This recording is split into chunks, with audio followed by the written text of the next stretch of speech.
베드로전서 2장 9절 말씀입니다.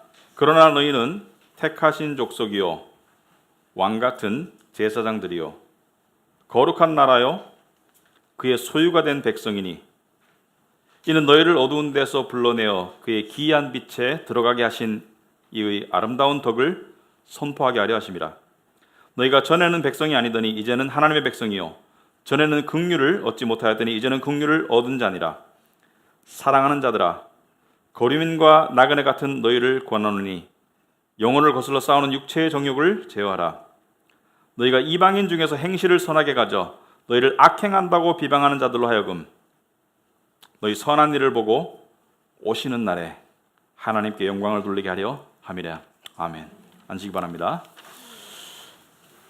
우리 기도하도록 하겠습니다.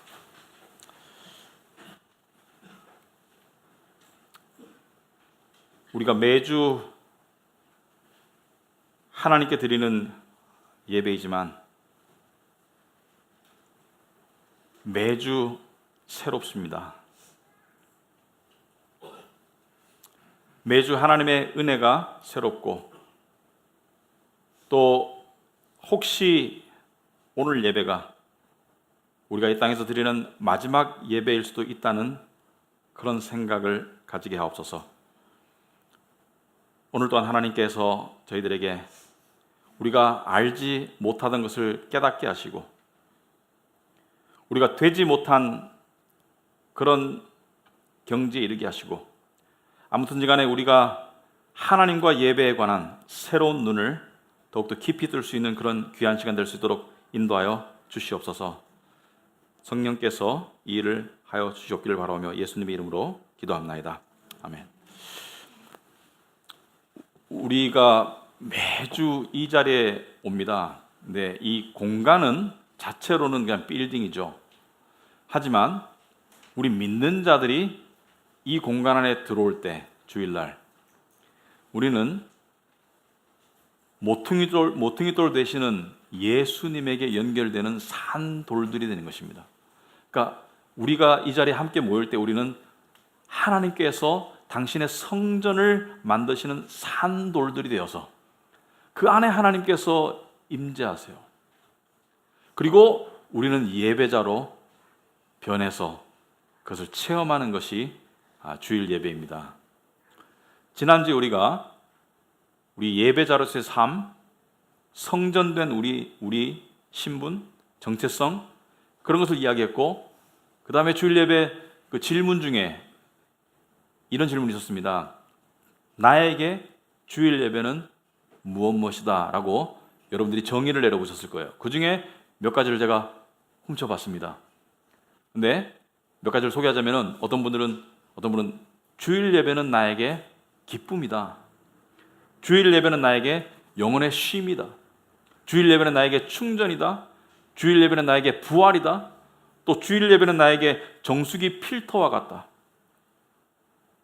주일 예배는 나에게 달리기 출발선이다. 어떤 분이 이렇게 긴 정의를 내렸습니다. 나에게 주일 예배는 신앙생활의 제일 중심이며 물과 공기, 음식이 없이 사람이 살 수 없는 것처럼 예배의 모든 요소를 통해서 자신이 살 수 있는 영적인 물과 공기의 역할을 하는 것이 주일 예배이다. 제가 한 가지 좀 특이한 짧지만 좀 이렇게 이 파급적인 그런 표현이 있었어요. 주일 예배는 나에게 리셋이다. 리셋. 여러분이 주일 예배를 통해서 흐트러진 것을 바로잡고 또 복잡해진 영혼이 단순하게 되고, 이 단순하다는 것은 나쁜 단순함이 아니죠. 믿음의 단순함이 되고 그 다음에 오염된 것들이 정화되는 것, 불필요한 것들이 정화되는 것이 주일 예배이다. 그래서 크리스찬의 삶이, 신앙이 단단해진다는 것은 하나님을 향한 예배에 대한 인식과 확신이 더욱더 강해지고 높아지는 것을 의미합니다. 이것은 비례합니다. 물론 율법주의자들도 예배를 소중히 여겨요. 자기의 의를 쌓기 위해서, 하나님께 인정받기 위해서, 하나님께 복받기 위해서, 벌을 피하기 위해서 하지만 내면을 보시는 하나님께서 보셨을 때 우리의 내면의 마음 상태가 하나님의 예배를 향한 높고 강한 인식과 확신으로 나아가는 것이 신앙생활과 밀접한 관계가 있습니다. 여기서 높고 강한 확신이라는 것은 두 가지를 의미합니다. 첫째는 하나님의 높으심과 위대하심에 대한 확신과 인식. 그 높으신 하나님을 예배한다는 그 예배의 소중함. 그리고 두 번째는 예배의 절대적 필요성이죠. 나의 삶을 예배와 뗄 수 없는 절대적 필요성. 이것은 억지로 되는 게 아니에요. 뭐 주일 성수해야 됩니다. 예배를 올바르게 지켜야 됩니다. 이거는 억지로 한다고 되는 게 아닙니다. 이것은 체험을 통해서 주어지는 확신이지 이것은 이론이 아닙니다. 그래서 우리는 신앙인은 점점 더 예배를 중심으로 살게 되고요. 예배를 배제한 삶을 생각할 수 없는 게 신앙인입니다. 왜냐하면 예배란 두 가지 의미가 있습니다. 첫째는 예배란, 여러분 달력에 보시면 월화수목금토일이 아니고 일월화수목금토죠. 예배란 세상에서의 삶을 살 수 있는 준비가 되는 과정입니다. 그러니까 예배를 통해서 우리 세상을 살 수 있는 지혜와 힘과 또 확신을 얻는 출발선인 동시에 또 예배란 한 주간의 삶을 통해서 우리에게 주어진 많은 오염들, 많은 무질서들, 많은 이 평강이 깨어짐들을 회복받는 게 예배입니다. 그래서 예배를 통해서 공급받고 예배를 통해서 회복하고 그런 것의 선순환을 통해서 우리는 예배가 중심이 된 삶을 살게 된다. 자, 그래서 오늘 말씀은 계속해서 연장선상에 있습니다. 9절에 보시면 그러나 너희는 택하신 족속이요 왕 같은 제사장들이요 거룩한 나라요. 여러분 이게 우리가 자주 읽는 말씀, 이게 찬양도 있고요. 자주 듣는 말씀 중에 하나일 것입니다. 그러나 자세히 살펴보면은 우리의 정체성에 대한 엄청난 이야기를 하고 있는 거예요. 여기서 그러나라고 말하는 것은 앞에 것과 대조된다는 것입니다. 앞에 8절이 무엇이었죠? 여러분 주보에 나와 있는데 8절에 어떻게 나와 있습니까? 예수님께서 돌이다, 산 돌이신 예수님께서 부딪히는 돌이 되고 걸려 넘어지는 바위가 되었다. 같은 돌인데 어떤 자들에게는 생명을 주는 산돌이고 어떤 자들에게는 구원의 바위이지만 어떤 자들에게는 걸려 넘어지는 돌이다. 무슨 말입니까? 예수님을 통해서 두 부류로 나눈다. 한 부류는 생명으로 나아가고 한 부류는 걸려 넘어짐, 즉 심판과 사망으로 나아간다. 이것을 얘기하는 것이죠. 산돌이신 예수님을 통해서. 그런데 그 다음 말씀을 보시면 그들이 말씀을 순종하지 아니함으로 넘어지나니, 여기서 말하는 그들은 특별히 이 문맥상 봤을 때 유대인들, 바리새인들, 제사장들, 서기관들, 그들이 순종하지 아니함으로 넘어지나니 이는 그들을 이렇게 정하신 것이라. 많은 사람들이 이걸 불편하게 생각합니다. 사랑의 하나님이 그들이 말씀을 순종하지 않은 것은 하나님의 예정 속에 그렇게 되어 있기 때문이라는 것을 이야기하고 있습니다. 오늘 말씀의 처음 말씀에 너희는 택하신 족속이다. 택하신 족속이라는 것은 하나님이 일부를 구원으로 택했다는 것은 나머지 전부는 구원받지 못함으로 택함을 받았다는 것을 이야기하고 있습니다. 이것을 하나님의 어떤 택함을 보호하기 위해서 어떤 사람은 이거 적극적인 택하심, 소극적인 택하심, 하나님의 하나님의 적극적으로 택하심과 하나님께서 허용하신 택하심 여러 가지로 설명하는데요. 다 필요 없고요. 모든 인류가 죄 때문에 심판과 사망에 이르게 되어 있는데 그 중에 일부를 하나님께서 구원으로 택했다는 것은 나머지는 구원받지 못함으로 택함을 받은 거예요. 여기 보시면 그렇게 정했다고 말씀하셨어요. 그런데 이 진리를 알고 나면 너무나 감사하고 너무나 두렵습니다. 우린 성경 말씀 중에 요한복음 3장 16절 많이 좋아해요. 주일학교에서 많이 가르쳐요. 하나님이 세상을 이처럼 사랑하사 독생자를 주셨으니 이는 저를 믿는 자마다 멸망치 않고 영생을 얻게 하려 하심이라. 우리 이 말씀을 상당히 좋아합니다. 하나님이 사랑하셨다. 그 사랑을 우리에게 주시기 위해서 독생자를 이 땅에 주셨다. 그를 믿는 자마다 영생을 얻을 수 있다. 멸망에 이르지 아니한다. 다 좋은 말씀인데요. 그 다음 말씀 읽어봤습니까, 여러분? 16절을 좋아하는데 17절, 18절 읽어봤습니까? 여러분 주변에 보시면은 17절이 하나님이 그 아들을 세상에 보내신 것은 세상을 심판하려 하심이 아니요 그로 말미암아 세상이 구원을 받게 하려 하심이라. 좋죠? 세상을 심판하려 하심이 아니고 구원받도록 예수를 보내셨다. 그 다음에 18절에 그를 믿는 자는 심판을 받지 아니하는 것이요. 왜? 예수님께서 대신 심판을 받으셨기 때문에 죄에 대한 심판을 받지 않지만 믿지 아니하는 자는 하나님의 독생자의 아들을 믿지 아니함으로 벌써 심판을 받은 것이니라. 성경은 확실한 미래는 현재로 취급합니다. 예수를 믿는 자는 심판을 받지 않아요. 한 번 죽는 것은 사람에게 정해진 것이고 그 후에는 심판이 있는데 예수를 믿는 자는 심판을 받지 않습니다. 왜? 예수께서 대신 심판을 받으셨기 때문에. 십자가의 복음이 예수님이 우리를 위해서 대신 심판을 받으셨기 때문에. 하지만 예수를 믿지 않는 자는 심판의 판결이 정해져 있고 변할 수 없기 때문에 그것은 확실한 미래이기 때문에 불변의 미래이기 때문에 현재로 표현하는 것이죠. 이미 과거로 표현하는 것입니다. 심판을 받은 것이다. 심판이 정해져 있어요.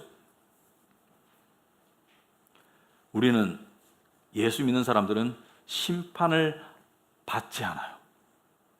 그리고 우리에게는 많은 정체성들이 주어져 있습니다. 많은 복된 정체성들이. 그 중에 지난주에 산도를 살펴보았고 오늘 우리는 택함 받은 족속이다. 여러분, 족속은요, 오늘날 말하면 인종, 민족 또는 부족 여러 가지 설명할 수 있는데, 여러분, 이 세상에 수많은 인종과 수많은 나라와 민족이 있는데요, 그 수많은 나라와 민족과 인종은 서로 갈등합니다. 서로 우월감을 느끼고 서로 열등감을 느끼고 서로 경쟁하고 시기하고 전쟁하고 죽입니다.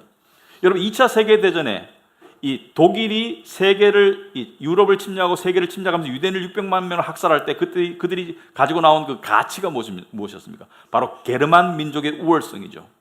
게르만 민족의 우월성과 탁월성, 거기에 도전하는 유대인들을 다 몰살시키자. 이게 이 2차 세계대전의 화두였죠. 여러분, 미국의 문제가 무엇입니까? 인종차별입니다. 가보면 알아요. 흑인과 백인, 동양인 인종차별이 있어요. 이것은 역사 속에서 계속되어 왔고 지금도 되고 있고 앞으로도 이 어두운 세상이 지속된다면 계속될 것입니다. 여러분, 우리나라 사람들도요, 차별합니다. 차별이라는 것은 꼭 하대한다는 것이 아니라 상대하기도 하고 하대해요. 여러분, 한국 사람들은요, 인종적으로 우월한 인종, 특히 백인을 향해서는 좀 이렇게 대접해주고요, 우리도 못한 동양인들을 이 동남아시아 사람들을 향해서는 좀 천대합니다. 물론 여러분들이 그렇다는 게 아니고 일반적으로 그렇다는 거예요. 그러니까 민족상의 우월감과 열등감이 있고요, 경제적, 사회적 능력, 그 나라의 군사력 또는 인종적인 어떤 지능 또는 외모, 모든 것을 통해서 이것이 정해져 있어요. 어느 정도 그 틀 속에 살고 있어요. 그런데 성경에서 봤을 때, 진리의 관점에서 봤을 때, 영혼의 관점에서 봤을 때 이 세상에는 두 가지 종족밖에 없습니다. 하나님의 택함받은 종족과 그렇지 못한 종족밖에 없어요. 그런데 이 세상에서의 어떤 종족의 차이, 백인과 흑인, 무슨 어떤 종족의 차이보다 이 차이가 엄청나게 비교할 수 있을 만큼 크죠. 여러분이 예수 믿으면 여러분 택함받은 족속입니다. 그러나 우월감을 가질 수 없어요. 왜? 여러분의 능력이 아니에요. 여러분의 노력도 아니고 오직 하나님의 은혜로 주어진 택함받았다는 신분은 여러분이 우월감을 가질 수가 없어요. 여러분도 똑같은 죄인이었어요. 똑같이 지옥 가야 될 운명이었지만 하나님이 택하신 택함받은 족속이다. 동시에 잘 들어보세요. 여러분은, 우리 크리스찬이 열등감을 가진다는 것은 죄입니다. 어떠한 일이든지 간에. 여러분, 세상 속에서 세상은 여러 가지 이유로 우월감과 열등감을 갖도록 만듭니다. 경제적인 이유, 외모적인 이유, 어떤 능력적인 이유, 어떤 집안 배경적인 이유, 여러 가지 이유로 우월감과 열등감을 갖도록 만드는데, 크리스찬은 우월감을 가지면 죄예요. 하지만 열등감도 똑같은 죄입니다. 왜? 우리는 택함받은 족속인데 왜 열등감을 내가 열등감을 가진다는 것은 하나님이 주신 이 고귀한 신분보다 세상의 어떤 기준을 더 크게 생각하기 때문에 열등감으로 빠지는 거예요. 열등감으로 나아가고자 하는 육신의 이 나약함은 누구나 가지고 있습니다. 저도 마찬가지예요. 그 열등감으로 나아가려고 하는 육신이 꿈틀거릴 때 뭐예요? 우리는 진리를 우리에게 알려줘야 됩니다. 너는 택함받은 족속이야.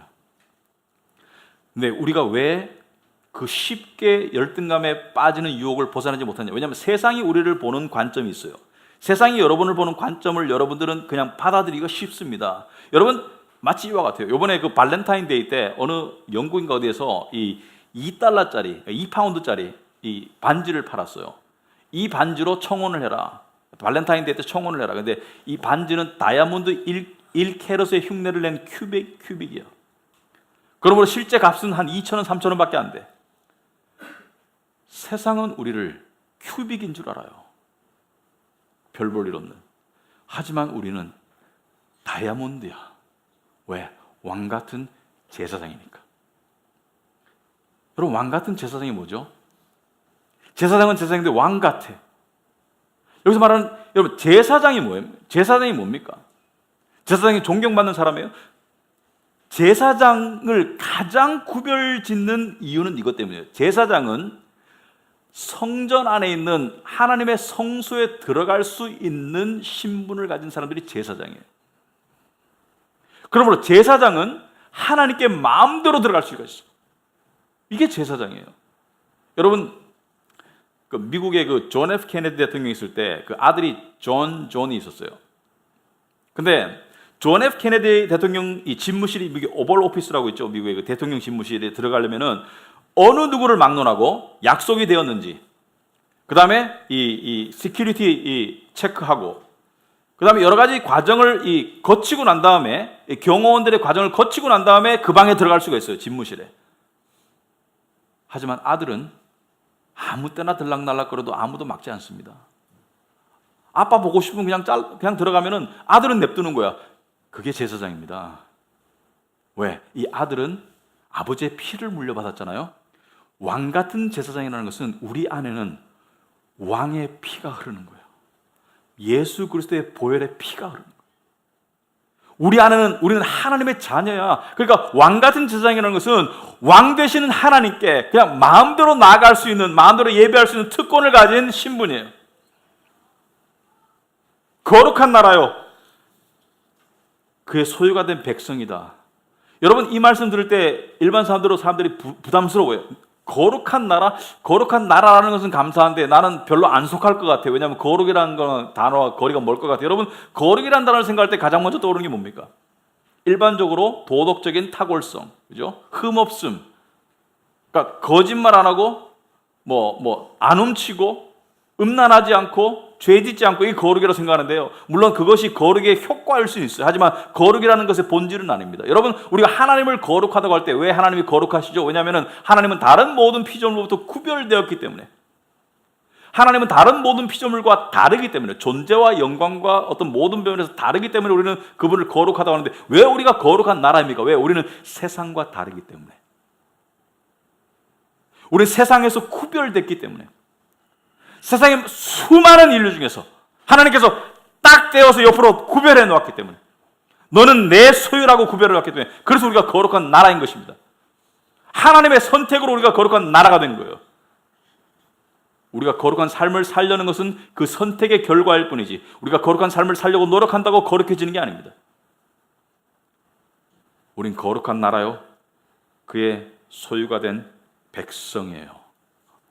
그의 소유입니다. 하나님의 백성이에요.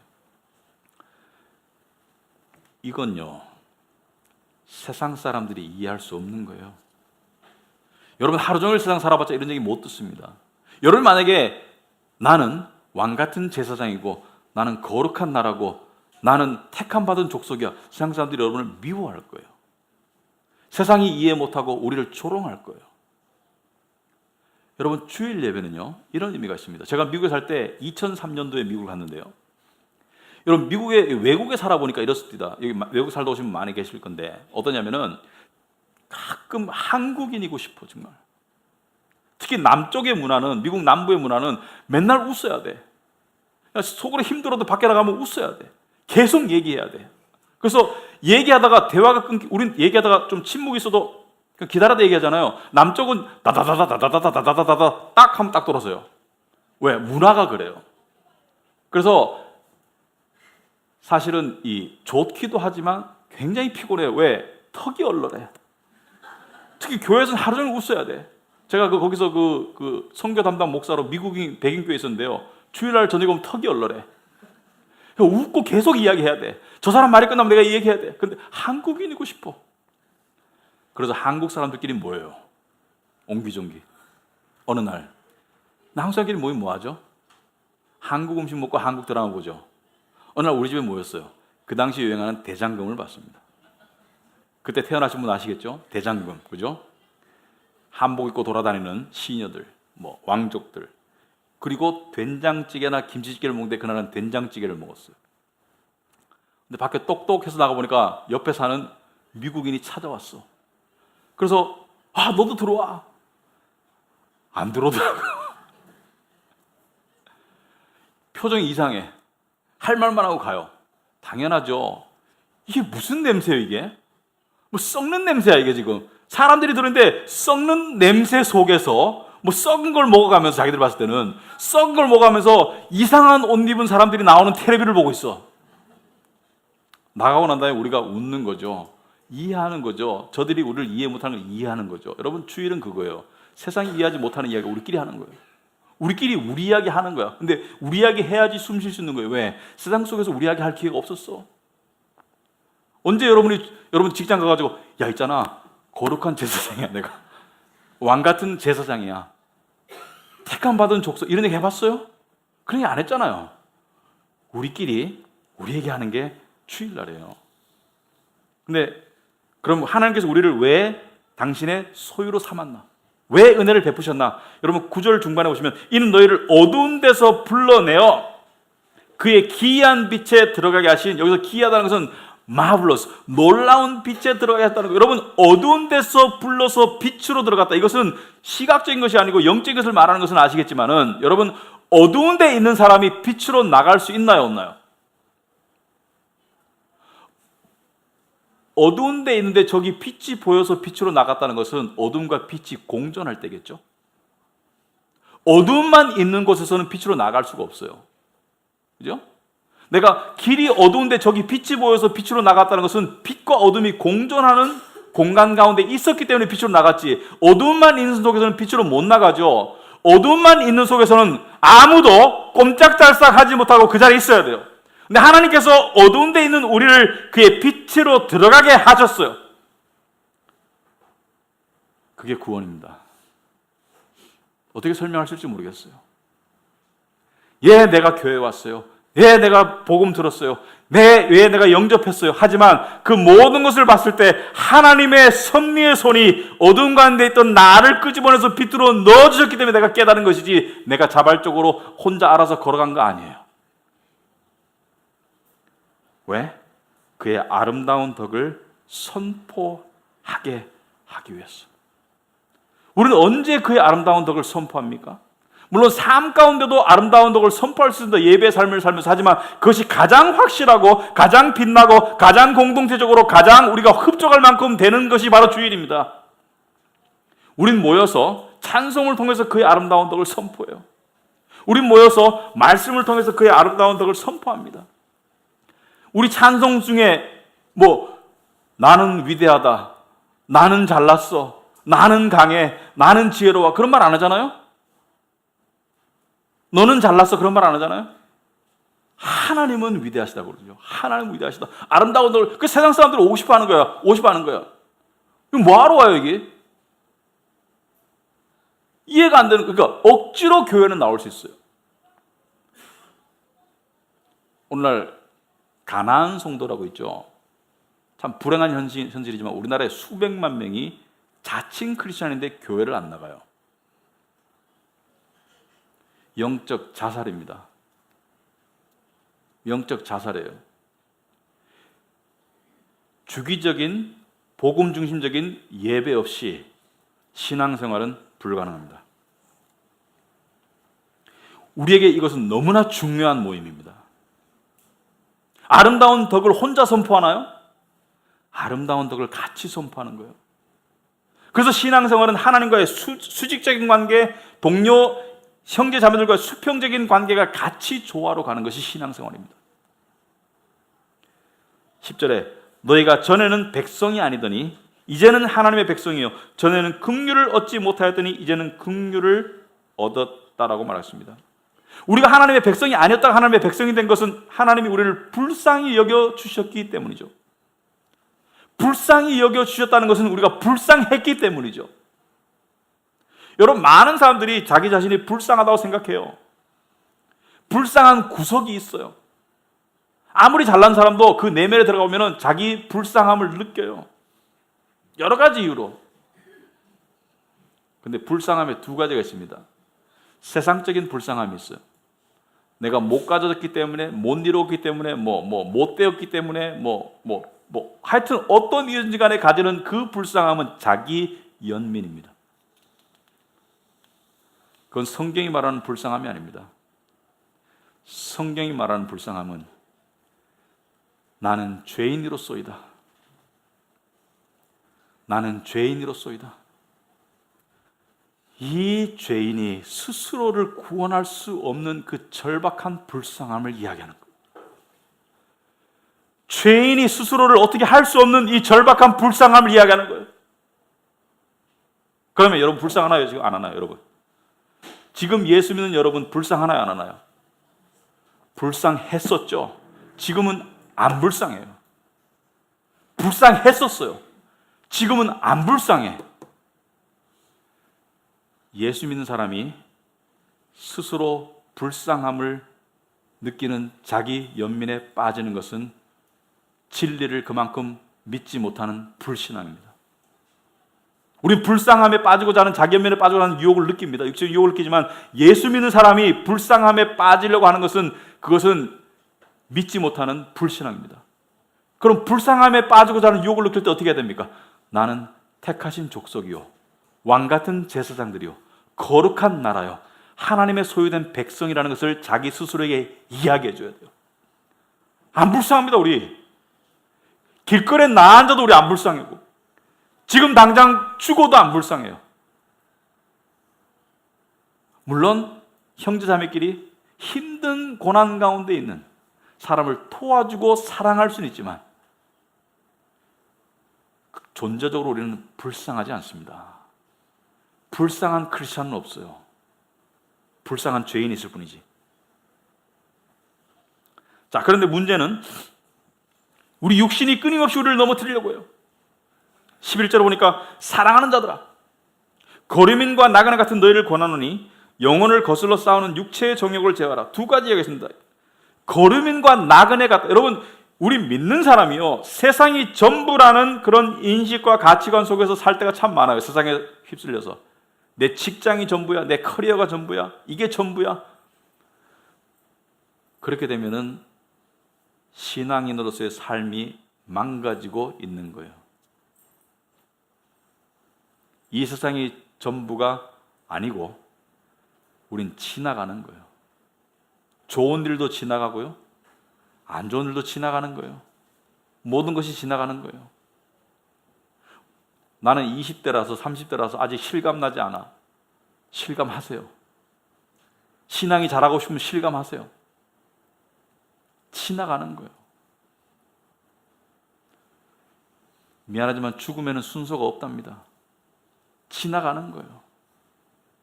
그런데 영혼을 거슬러 싸우는 육체의 정욕을 제어하라. 여기 중요한 영적인 원리가 있는데요. 우리는 하나님의 거룩한 나라요. 택함 받은 족속이고 왕같은 제사장이라는 이 영적인 어떤 존재가 되었지만 이 땅에 사는 한 육체와 함께합니다. 영과 육은 싸워요. 그 싸움이 없는 사람은 죽은 사람이에요. 목사도 그 싸움이 있고 여러분도 그 싸움이 있고 우리는 그 싸움 속에서 살고 있어요. 그런데 때로는 육체에 더 끌려가고 때로는 영에게 더 다가옵니다. 육체에 더 끌려갈 때는 어떤 결과가 나고 영에 다가갈 때는 어떤 결과가 나옵니까? 로마서가 설명하죠. 로마서 8장에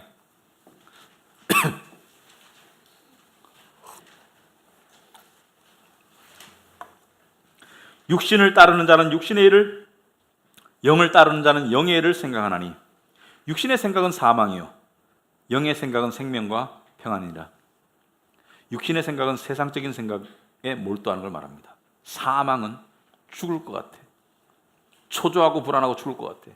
영의 생각은 생명과 평안이다. 육신의 생각은 하나님과 원수가 되나니 이는 하나님의 법에 굴복하지 아니할 뿐 아니라 할 수도 없습니다. 육신은 하나님께 굴복할 수 없습니다. 그 굴복할 수 없는 육신과 지금 우리는 동거하고 있어요. 근데 우리 가만히 있으면 육신이 나를 어디로 데려가? 세상으로. 12절에 그러므로 형제들아 우리가 빚진 자로 돼 육신에게 져서 육신대로 살 것이 아니다. 육신대로 살면 죽는답니다. 죽는다는 것은 지옥 간다는 얘기가 아니에요. 육신대로 살면 사망을 맛본다는 것이지. 여러분 육신대로 사는 게 뭐죠? 육신대로 사는 게 뭐예요?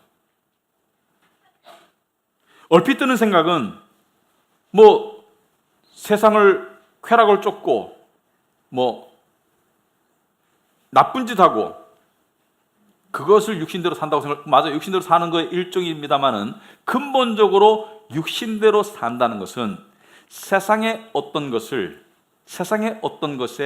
목매다는 겁니다. 세상의 어떤 것에 목매다는 거예요. 세상의 어떤 것을 하나님 이상으로 추구하는 거예요. 실제적으로. 그게 육신대로 사는 거예요. 그 육신대로 사는 삶이 잘 될 때는 우월하고 잠시 깔깔깔깔거려. 안 될 때는 비참해.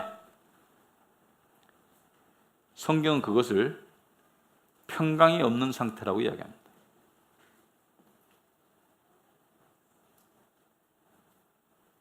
그런데 한 번도 우리는 이 육신의 활동이 멈춘 적이 없어요. 그래서 신앙생활에서 육신의 활동이 제로가 되고 영의 상태가 100이 되는 상태는 없습니다. 이건 죽어야 가능해요. 그래서 오늘 본문에 보시면 육신의 정욕을 제거하라고 하지 않았어요. 제어하라고 했습니다. 제어한다는 것은 원문상으로 보면은 멀리 하라는 겁니다. 멀리 하라. 왜? 육신의 정욕이 나를 자꾸 땡기니까 육신의 정욕으로부터 멀리 가는데 내 스스로 멀리 갈 수가 없어요. 어떻게 가야 돼요? 하나님의 살아계신 말씀으로 또 예배로 멀리 가는 거예요. 그래서 예배를 중심으로 하자면 주중에 많은 사람들이 정말 내가 훈련되고 매일 하나님과 동행하는 사람 제외하고 대부분의 크리스천들은 육신에 딸려가 있어요. 주일날 오면은 예배를 통해서 다시 회복돼서 영으로 나아가는 것이 예배의 의미 중에 하나입니다. 물론 아이디얼하게는 주중에도 매일의 삶이 예배가 되면 가장 좋습니다.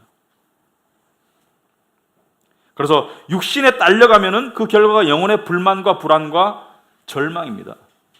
근데 반대는 영에 딸려가면은 영혼의 평안과 안식과 만족과 소망입니다. 여러분, 하나님께서 여러분에게 하라는 것 중에 하나도 해로운 거 없어요. 말씀이 하라는 것이 하나도 해로운 것이 없습니다. 영을 쫓아 살아라는 것은 여러분에게 그것이 살 길이기 때문입니다. 그 다음에 12절에 이렇게 말하고 있습니다. 12절, 너희가 이방인 중에서 행실을 선하게 가져 너희를 악행한다고 비방하는 자들 하여금 너희 선한 일을 보고 오시는 날에 하나님께 영광을 돌리게 하려 함이라. 너희가 이방인 중에서, 세상 사람들 중에서 행실을 선하게 가져라. 그래서 너희를 악행한다고 비방하는 자들, 여기서 악행한다고 비방하는 자들은 세상 사람들이죠. 여러분, 세상 사람들이 기독교인을 악행한다고 비방한다면, 예를 들어서 악행이 도둑질이고 거짓말이고 뭐 여러 가지 죄라면은, 그렇게 비방한다면 그것은 그리스도인의 자격이 없는 것이죠. 세상 사람들은 어떻게 비방합니까? 우리를? 나 주일날 예배 가야 돼요. 다른 사람들 일해야 된대. 이기적이네. 그 불교 믿으면 천국 못 가? 못 가요. 편파적이네. 술 먹고 우리 좀 좋은 데 가서 한번 어울리지. 아니요. 배타적이네.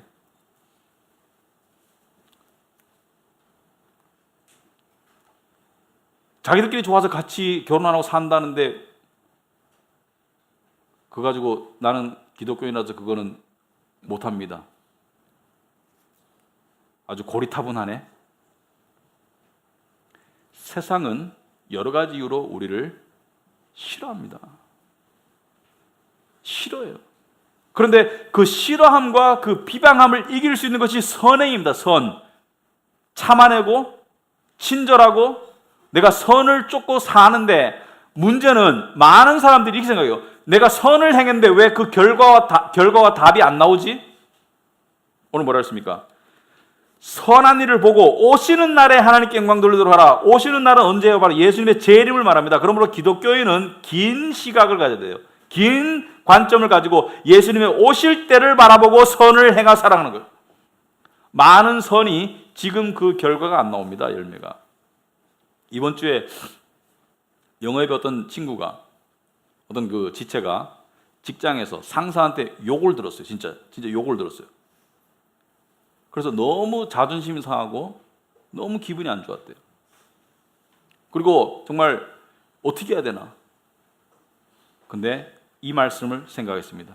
베드로전서 2장 18절에 사환들아, 오늘날로 하면 직장인들아, 범사의 두려움으로 주인들에게 순종하되 선하고 관용하는 자들에게만 아니라 또한 까다로운 자들에게도 그리하라. 부당하게 고난을 받아도 하나님을 생각함으로 슬픔을 참으면 이는 아름다우나. 21절에 이를 위하여 너희가 부르심을 받았으니 그리스도도 너희를 위하여 고난을 받아서 너에게 본을 끼쳐 그 자취를 따라오게 하려 하셨느니라. 여러분, 부당함, 억울함 이 땅에서 당할 수 있습니다. 그럴 때 하나님을 생각하고 참는 것이 선입니다. 그렇다고 해가지고 하나님이 다음 날 그 부당한 사람을 갑자기 벌 주고 나를 갑자기 상 주느냐? 그렇지 않아요. 많은 경우 기다려야 합니다. 마지막 때까지. 믿음은 기다림의 소망과 같이 가는 거예요. 믿음과 기다림은 따로 노는 게 아닙니다. 많은 교인들이 믿음을 현실의 성취를 위한 수단으로 생각하는데 그런 믿음은 없어요, 성경에. 그건 가짜 믿음이에요. 진정한 믿음은 기다림의 소망과 함께 가는 거예요. 그래서 믿음과 소망이 같이 자라는 것이지, 저 사람 믿음은 좋은데 소망은 없어요, 이런 사람 없어요. 저 사람 소망은 좋은데 믿음이 없어요. 불가능합니다. 믿음과 소망 같이 가는 거예요. 같이 가는 거예요. 여러분, 우리가 지금 뭐 왕 같은 제사장들이고 거룩한 나라고 지금 신분 있잖아요. 이걸 믿잖아요. 땡겨 믿잖아요. 하지만 지금 다 이루어졌나요? 아니죠. 이 믿음 속에는 뭐가 포함됩니까? 소망이 포함된 거예요. 미래 어느 날 그렇게 될 것이다. 지금 우리가 죄의 형벌 속에서도 해방되었지만 언젠가 죄가 없는 하나님 나라에 갈 것이다. 그때 우리는 진정한 거룩함을 맛볼 것이고 진정한 왕 같은 제사장이 무엇인지를 알게 될 것이고 진정한 하나님의 소유된 백성이 무엇인지를 알게 된다는 것이죠. 여러분, 죄 없는 속에 살아봤어요? 못 살아봤습니다. 왜냐하면 내 안에 죄가 있고 내 밖에 죄가 있기 때문에. 죄 있는 육체로서 죄가 있는 세상 속에 살고 있는 우리가 한 번도 죄 없는 몸 가운데 죄 없는 세상에 사는 게 뭔지를 몰라요. 상상할 뿐이지. 그것을 성경은 영광이라고 부릅니다. 너희가 영광에 들어갈 것이다. 이 소망을 가져야 됩니다. 이 이야기를 하고 제가 마치겠습니다. 여러분, 기독교 역사 속에 보면은 수많은 인물들이 있었어요. 물론 우리가 아는 인물들 이외에 더 많은 알지 못하는 무명의 인물들이 있을 것입니다. 그런데 동시다발적으로 수많은 인물들이 활동했던 때가 바로 16세기 종교개혁 때에 있죠. 가톨릭에 의해서 사장된 복음을 다시 재발견한 종교개혁. 그 당시에 루터, 켈빈, 그리고 즈빙글리라는 사람들이 있었습니다. 루터와 켈빈은 여러분이 잘 아시겠지만, 즈빙글리는 아는 분은 아시고 잘 모르겠지만 루터는 독일 사람이고 켈빈은 프랑스 태생이지만 스위스 제네바에서 활동했고요. 즈빙글리는 스위스 사람으로서 스위스 쭈리히에서 활동했어요. 그런데 이들에게 재미있는 공통점이 있습니다. 결혼입니다. 루터는 늦게 결혼했어요. 원래 사제는 결혼을 못하죠. 가톨릭 사제는. 그런데 개신교가 되었기 때문에 결혼을 했습니다. 누구하고? 수녀하고. 그 이야기를 보면 재미있어요. 그런데 켈빈과 즈빙글리는 아주 흡사한 공통점이 있습니다. 둘 다 애 여러 딸린 과부와 결혼했어요. 초혼인데 자기들은. 켈빈도 과부와 결혼하고 즈빙글리도 과부와 결혼했습니다. 근데 켈빈은 30살에 결혼했어요. 왜냐하면 하나님 일을 하느라고 결혼할 겨를이 없어서. 그 당시에 30살은 지금 한 50살쯤 되는 거예요. 노 총각이야. 그래서 이야기합니다. 나에게 신부감을 찾아달라. 그리고 이 리스트를 쭉 적었어요. 그 중에 보면은 아주 전략하고 경건하고 뭐 여러 가지 리스트가 있습니다. 오늘날 리스트는 안 맞아. 뭐 이쁘고 뭐 이런 게 없어. 그래서 교인들이 그걸 찾았어요. 찾아가지고 데려온 사람이 아들 하나에 딸 여러 딸린 과부였어요. 켈빈과 살다가 켈빈과 낳은 자식이 여러 명인데 다 유아 때 사망해요. 가톨릭이 이렇게 얘기하는 거야. 봐라, 이단들을 하나님이 벌하신다. 켈빈이 뭐라는 자입니까? 나에게는 믿음 안에서 수많은 자식들이 있다. 이렇게 했어요. 진리를 통해서 이겼습니다. 아무튼 간에 이게 포인트가 아니고 즈빙글리 이야기로 돌아가야 됩니다. 즈빙글리도 결혼을 과부하고 해요. 스위스 쭈리히에서 설교를 하던 즈빙글리를 향해서 수많은 회심한 사람들이 모여서 그의 설교를 들으면서 자라는데 그 중에 안나라는 여인이 있어요. 사랑하는 남자랑 만나가지고 결혼해가지고 몇 년 살면서 아들 낳고 딸을 몇 명 낳았는데 남편이 일찍 죽습니다. 굉장히 사랑했는데. 근데 이 과부가 그 설교를 들으면서, 그 당시에 성경이 일반적이지 않았기 때문에 설교를 들으면서 믿음이 자라면서 굉장히 이 영적인 어떤 부흥을 맛보고 있는데 그 아들이 굉장히 똑똑했어요. 아들이 영적으로 똑똑하고 세상적으로 똑똑했어요. 그래서 즈빙글리가 개인 교습을 시킵니다. 그 아들을. 근데 그 잘 자라던 아들이 갑자기 방탕한 길로 빠졌어요. 그래서 안나가 고민에 빠지죠. 그때 즈빙글리가 안나와 상담하면서 사랑에 빠져서 둘이 결혼합니다. 그래서 둘이 결혼해서 몇 년을 행복하게 살아요. 굉장히 부부간에 굉장히 행복하게 살았어요. 살았는데 어느 날 가톨릭의 군대가 쳐들어와요. 수많은 병력을 끌고 쳐들어오는데 쭈리 스위스 개신교 군대는 이를 막아낼 힘이 없어요. 그때 즈빙글리가 안나의 아들이었던 그 똑똑했던 그 아들, 이제 돌아왔던 탕자 둘 함께 전쟁터로 나가는데 안나가 직감합니다. 첫 번째 사랑했던 남편도 몇 년 만에 이런데 이제 즈빙글리를 잃을 판이야. 그래서 즈빙글리에게 묻습니다. 여보, 어디로 가는 거예요? 즈빙글리가 말합니다. 여보, 어두운 밤이 되었어. 하나님의 뜻이 이루어질 거야. 안나가 직감하죠. 이게 다 기록된 내용이에요. 옆에 사람들이 듣고. 전쟁터로 보내면서. 어두운 밤이 지나면 어떻게 되나요? 어두운 밤이 지나고 나면 복된 영광의 날이 찾아올 거야. 그리고 전쟁터로 가서 즈빙글리와 그 아들은 사망합니다. 근데 즈빙글리는 그냥 안 죽여요. 사지를 절단해서 그냥 이렇게 이 가루로 만들어서 이 저주해서 뿌립니다. 가톨릭 군대. 왜? 대장이니까. 그리고 안나는 즈빙글리의 수제자였던 불린자라는 사람이 자기 집으로 데려가가지고 나머지 자식들을 보살핍니다. 죽을 때까지. 근데 몇 년 못 살아요. 안나가. 근데 이야기에 의하면은 안나는 그 이후 집 밖에를 안 나가고 살다가 죽었어요. 사람들이 추측건데 남편과 나누었던 그 마지막 소망, 어두운 밤이 지나고 복된 영광의 날을 기다리다가 죽었다고 추측이 됩니다. 여러분, 우리는 왕같은 제사장들이고 거룩한 나라고 하나님의 소유된 백성입니다. 언젠가 그것이 빛나는 현실이 될 날이 올 것입니다. 기도하겠습니다.